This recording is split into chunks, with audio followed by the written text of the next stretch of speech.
Welcome to Set the Record Podcast. I'm Malcolm Anthony, and my partner in crime, Chicago's very own, Kev Hernandez. Hey! Subscribe to the podcast wherever you listen. Spotify, Anchor, Google, of course. Follow us on Instagram and Twitter at Set the Record Pod. Like the Facebook page at Set the Record Podcast. Of course, shout out to IndiePot. We got a studio. We're not in the studio today, but we will be later this weekend. I know that's right. So, man, we got a good show today. Week 9 of the NCAA is upon us. We had UFC 267, a little bit of Week 8 in the NFL, and, of course, the NBA has tipped off. Yay. So, And we're going to get started with a little TU, little sadness. let's get to it. It's sad for the Golden Hurricanes, but it's never a sad day for Navy whenever they can run the ball as they do. It was bananas. You said it. You said it, man. Right? They had 0 yards passing. They had 0 catches, 4 attempts, right? 4 just throwing attempts. 0 for 4. 0 for 4. And Navy still won. Yeah, they running had the ball. Everyone ran the ball. Yeah, 60 carries, 302 yards. And you're right, yeah, the midshipman, the quarterback who was 0 of 4 or whatever, he actually got the game-winning touchdown. Yes. I know, and that's what's crazy is On his feet. It was really close. It was a close, there was a lot of defense, but not as if there was a lot of pass defense, but not, you know what I mean? It was absolutely bizarre for Tulsa to lose like this. Yeah, absolutely. Especially to a team that has a losing record. They were 1-6. Now they're 2-6. So, hey, man. Don't jump on the bandwagon just yet. Yeah, this hurricane it was a minor one. Nothing to sneeze at, actually. So losing 20-17. Definitely not. The Set the Record crew couldn't have predicted it. It just happened this way. But something we did get pretty accurate, man. We called the Sooners in a huge victory over the Red Raiders. Yes, sir. They got it 52-21. I was gonna say you were on the money. I mean, you were off by a little bit, but basically, numbers wise, dude, you were on the money there, dude. Yeah, I had the Sooners 47-31, and they ended up doing 52-21. So not too bad. Yes. Yeah. But Caleb Williams, man, he played. Dude, he looked absolutely amazing, dude. Yeah. He looked great. 6 touchdowns, 0 interceptions. Yeah. He only missed. It was 23 of 30 passing, dude. He looked absolutely great. He didn't have to do much on his feet this time. He scrambled out of some backs. He avoided getting hurt. But all in all, man, it was a great day. Kennedy Brooks, it was a quiet day for the rushing, for the rushing squad.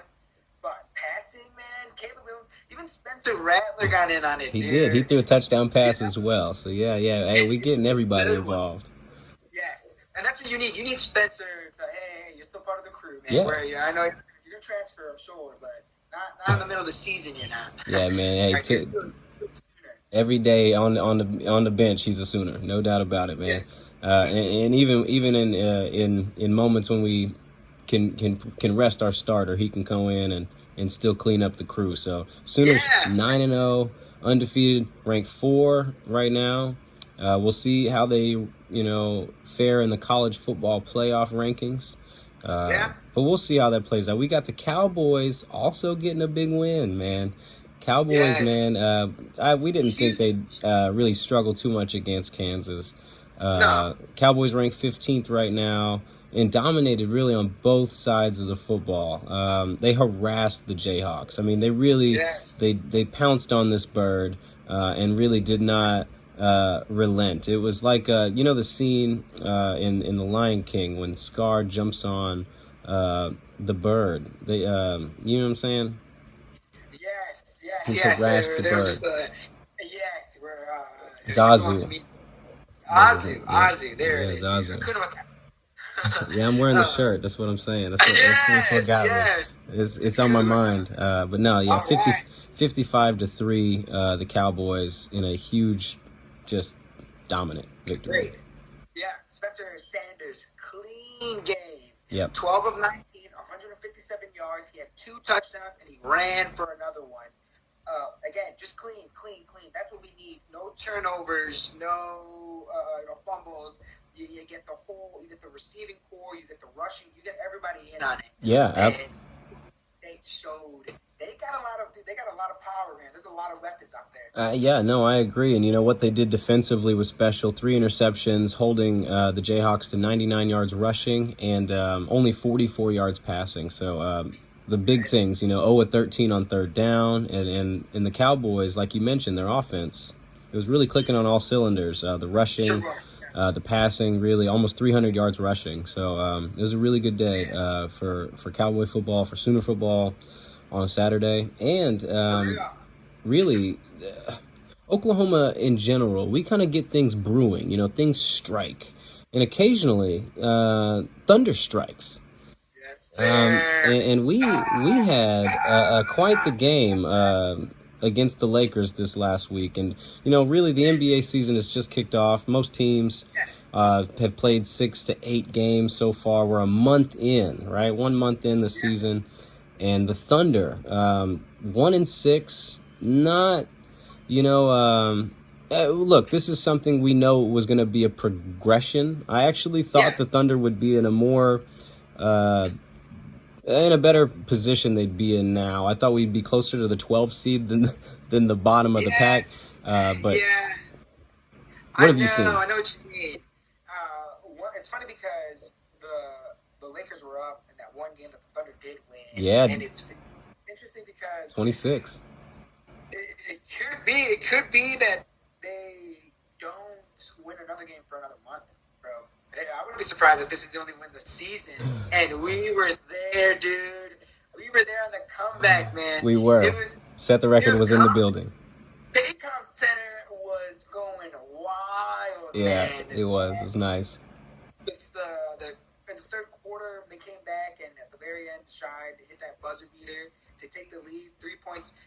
And in the fourth quarter, Thunder did not look back, dude. It was so loud in there. It was amazing. It was amazing. I get chills thinking about it. Yeah, loud city, baby. Oh, man. He looked good, dude. Oh, man. I'm glad I'm not the only one. There's a lot of giddy.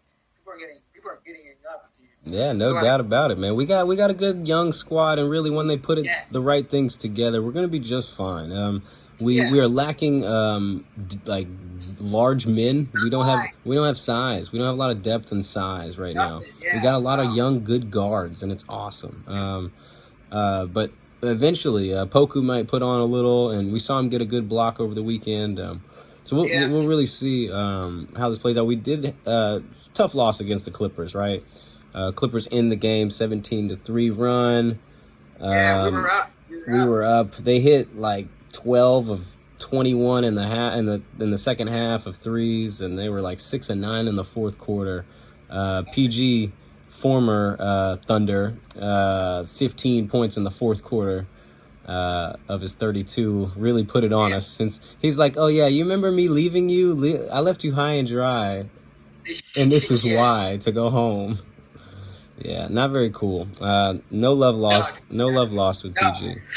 Not with PG.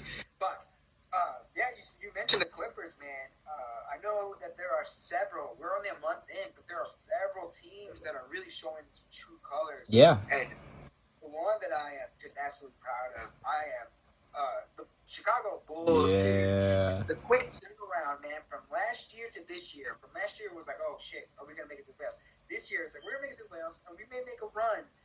But they're scary. Dude, they handed the Celtics a historic stat, actually. Just yesterday, the Bulls beat the Celtics. And the Celtics lost, right? It was quite bad. The Celtics led going into the fourth quarter 103-89, and they lost 128-114. Yeah. It was the first time ever that in the shot clock era, since 1954-55, that a team lost that was up by 14 more than 14 in the fourth quarter and ended up losing by more than 14. Yeah. It's never happened before. Ever. Dude, the Bulls are crazy. I was gonna call it. I was done, dude. I was done watching it. I'm like, I can't. Why do I do this to myself? You should not. You should never, man. You got to invest. Yes, and then they beat the Jazz the night dude. Yeah, Jazz My look good goodness. too. Yeah, and they beat a good team in the Jazz. Dude, it's a good time to be a Bulls fan. No doubt, man. You are so right. You got the former Caruso, the Lakers' very own. We molded him. We molded him to be what he is today, and you're welcome. And you got Lonzo. You got Lonzo, who I never wanted to lose. Lonzo. Yeah. So yeah, the Lakers. You got former Lakers on your squad, which means good things for your Bulls. DeRozan is fantastic in that environment. You're gonna have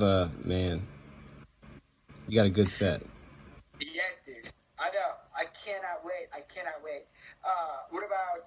Is there another team that you've been keeping your eye on? Is there somebody else that you think is coming up? Well, the only thing I really wanted to mention was some teams from last year. Notable teams struggling early on to start the season. We had teams like in the finals, the Phoenix Suns, the Milwaukee Bucks. Right now, if you started the playoffs today, are outside looking in. I like that idea. You've got Atlanta, the Hawks, the Boston Celtics.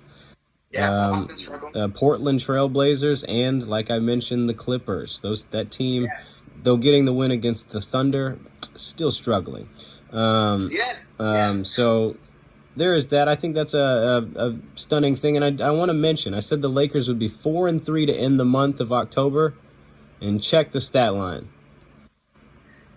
Is that right, dude? Is that because if I'm looking at this correctly, I think you're right, dude. Today's November, what have you, and October they finished 4-3. I told you, and I was wrong on the loss. I thought they'd lose to the Grizzlies and beat the Thunder. But they lost to the Thunder and beat the Grizzlies. So I was wrong on the losses, but I was right on the record, just for the record. Set the record. Hey man. So no, that's what I got for the NBA right now, man. What you got? Yeah, I know. Same. I'm incredibly surprised to hear. I know a few weeks ago I said that Cam Reddish for Sixth Man of the Year. Oh, Cam Reddish, yeah. Yeah. I'm gonna have to give it to.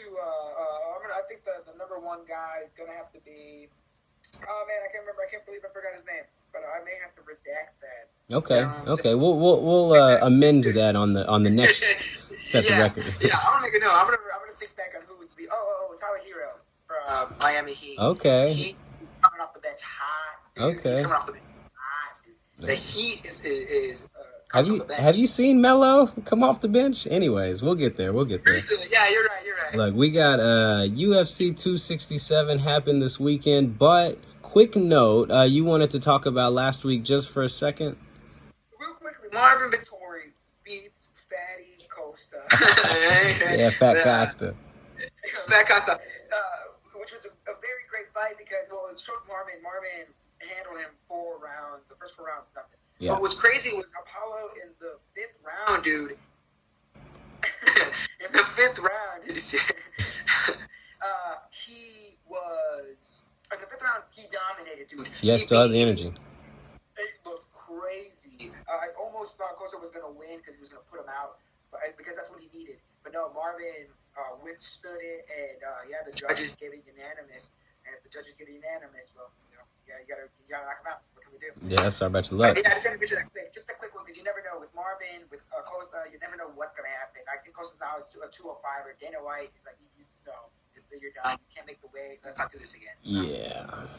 Yeah, we'll go down that road. We'll see how they both play. I think Vettori is a better middleweight, and Costa's he's gonna have to go fight heavy anyways, light heavy, something. Yes. But UFC 267 did not disappoint, man. I mentioned Mr. Andre Petrosky, man. I told you this man. He's off the tough competition. Man, it's cold when this man's around, man. He got the 3rd round. He got the arm triangle. He's someone to watch in the middleweight division for sure. He's tough. We'll see. He's got a lot to prove, so we'll see moving forward. Arm triangle Chosky or something. Hey, you throw a ski at the end of any of it, it always works out. Come on. Oh, yeah. And then there's another guy you mentioned on the prelim. There's another fighter that Amanda Ribas. She ended up getting the win. She looked good. So I'm really excited. What about our boys? I mean, on the main card, dude. The main card was bananas. Submission City. Yeah, pretty much. Islam versus Dan Hooker. Islam catches Dan Hooker in a submission. First round. Which is crazy because Dan Hooker, he looked like the best I've seen him. Like just in his just physically. Yeah, physical, man. He looks fine. Yeah, he looks great. But man, you get a guy like that. He's being trained by one of the best ever, right? I mean, in the lightweight division, Mr. Nurmagomedov, right? Mr. Nurmagomedov. But yes, Islam, dude. Islam just really, imposed his. I wonder if he has a nickname, But he really imposed his will, dude. A la Cam Newton. Peter Yan, right? Yeah. That interim belt. Corey Sandhagen. Again, Corey's another guy that I thought was gonna, showcase his skill set, but no, this wasn't even that close. Peter really dominated. Yeah, I didn't think Peter. I told you I didn't think Sandhagen belonged in this fight. Prior to, I mentioned that. I mean, he's 2-2 in his last 4 fights. Now he's 2-3 in his last 5. Like loser bracket.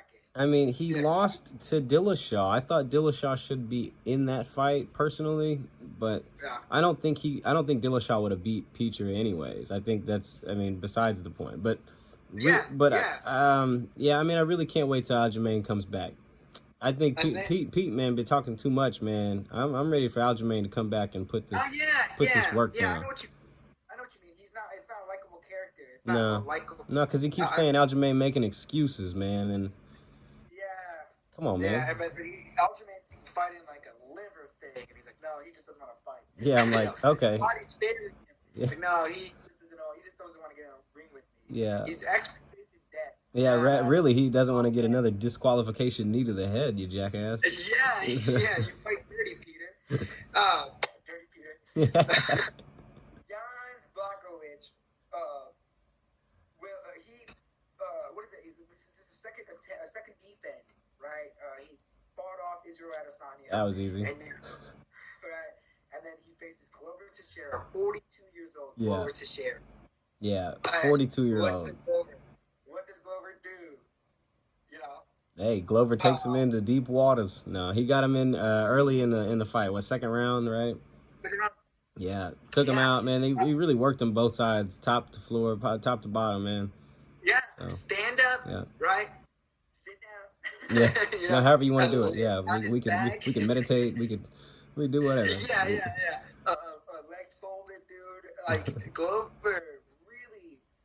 Crisscross applesauce. Exactly. Yes. You find your zen, you find your chi, and you realign it.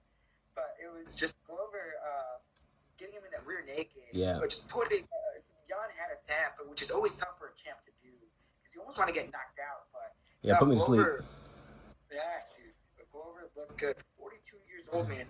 Another question is who does he face next? Yeah. Because on the way up, on the way back up, he faced Dominic Reyes and beat him. Thiago Santos beat him. Anthony Smith, the Lionheart, beat him. Right? Corey Anderson, he fought him in 2017, beat him then. But if you look at it, Jared Cannonier, I'd even face Jan again. Yeah. Corey Anderson. These are great light heavyweight fighters. They can put on a fight, dude. Yeah, Jiri, he's another guy to watch out for. He's only taken, I think, 28-3. I haven't seen but 1 or 2 fights of him. He got that crazy spinning back. Yeah. We both got the elbow up. Yeah, we both. We went to the same. Yeah. We went to the same direction there. We linked up. I wish we both would have went that way. Yeah, we definitely crossed elbows there. It's better than. Yeah. Well, anyways. So, man. It really was. I don't know who fights next, Glover, but really whoever does come out of the light heavyweight really will probably get the belt next. Yeah. This belt's been changing hands since John has left. Yes. It's kind of funny, man. When the king has left the castle, nobody can hold on to the crown. No, it's not the same. And that just goes to show you how elite he really was. He was making it look easy because I mentioned it, you and I, right before, Glover Teixeira, right? He's 42. He just won, right? So he's probably going to take, a month or two off. And then accept an 8-week camp for a fight down the line. By then, dude, he's going to be closer to 43. Yeah. And the way the light heavyweight belt does move, I wouldn't be surprised if the next person who faces him takes it away from him. Or what is it called? Like retakes or gets it again, because it could be done, dude. I wouldn't be surprised if somebody else comes up. But I do not think Glover has a one title defense in him. I do not think he has one. Yeah, no, I totally agree with you. We'll see how it all plays out for sure. But we have a very interesting week 8 of college football or professional football. Sorry, that happened. The NFL, man. Okay. First off, I got to bring up this one thing real quick. Okay, CeeDee Lamb, Oklahoma Sooner, fantastic wide receiver. He's very dynamic. He doesn't, get tackled very easily. Amazing punt returner, kick returner. But the guy, he seems to not like money in his pocket. He's racked up $46,000 in fines. That's the one thing I don't understand. He's a great baller, and he seems like, man, you get to the NFL, you've made your money. But he doesn't like to keep his money. So he's racked up, 5 fines? 1 for his socks was too low. He's got 2 for untucked jersey. He's got a crackback block. And then he's got one for taunting. Obviously the block is obvious. That one, but he's racked up 3% of his salary. 3% of his salary through the first 6 weeks of the year. Whoa. That's quick. At this rate, that's not even. He's gonna be in debt. Yeah, I'm like, that's not including a car payment, a house payment. In case, I don't know how the man is living, but man, you gotta tuck in that jersey, brother. I was gonna say, you may have to start pawning some of that jewelry. Yeah, because he's dynamic, man. As long as he's on the field, the Cowboys gonna be just fine. And we saw that they got the Vikings 20-16, really no problem. I think he got 116 yards in that game. Yeah. And with Cooper Rush, I know Dak sat out, and Dak might get to sit out again next week. So I think so. Well, I think it'll be okay for him because they could use it. The Titans, right? They ended up getting the win, 34-31 in overtime against the Colts. Yeah, Derrick Henry. Yeah. Derrick Henry could be out for the season. Could be. I'm not sure. Confirmed. I think they're doing MRIs or something, or maybe they may play. Yeah, 8 to 10 weeks is what I've read. Best case scenario, he could be back at the start of the playoffs. And man, if you get King Henry right there at the AFC, wild card, you better watch out. You better watch out because that's definitely. He's gonna have an 8-week rest. He's gonna be. That's interesting. Yeah, something's gonna be a brew in there. So that's definitely something to watch. The Titans got a lucky win really against the Colts. It was 34-31, and it really came down to Carson Wentz doing Carson Wentz-like things. He threw the football with his offhand and shot put it. Buddy, just take. It went 2 yards. It just did not come on. And then 1 yard up. Yeah, it's just not a smart decision, and really, they just kind of his career has kind of been like that. He's always tried to do too much when he could just do the right thing all the time.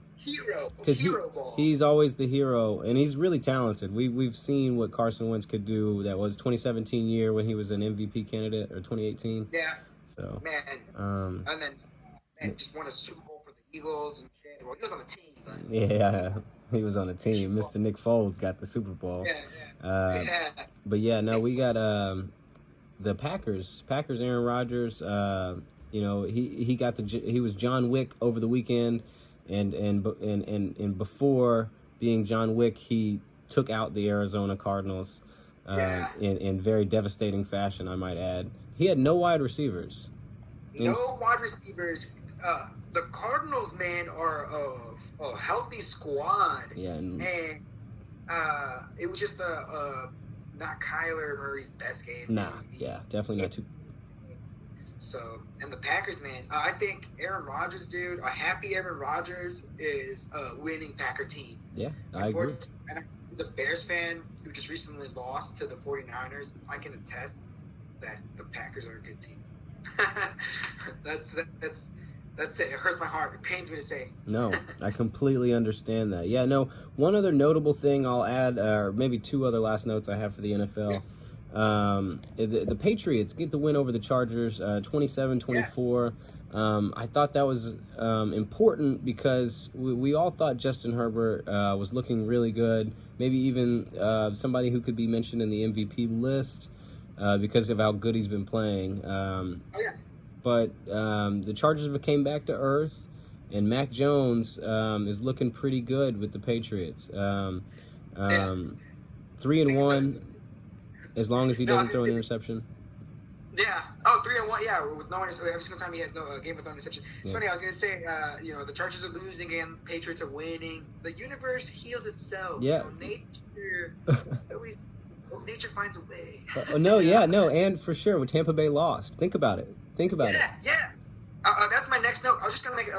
We didn't mention it really, but the Saints beating the Buccaneers 36-27, which was a lot closer than that because at the very end of the game, Tom Brady threw a pick six, and they could have. The Saints they were already up by 2. They could have downed the ball, but when the Saints go marching in, dude, they against Tom Brady, dude, they're taking that thing back to the crib, all the way back to the house.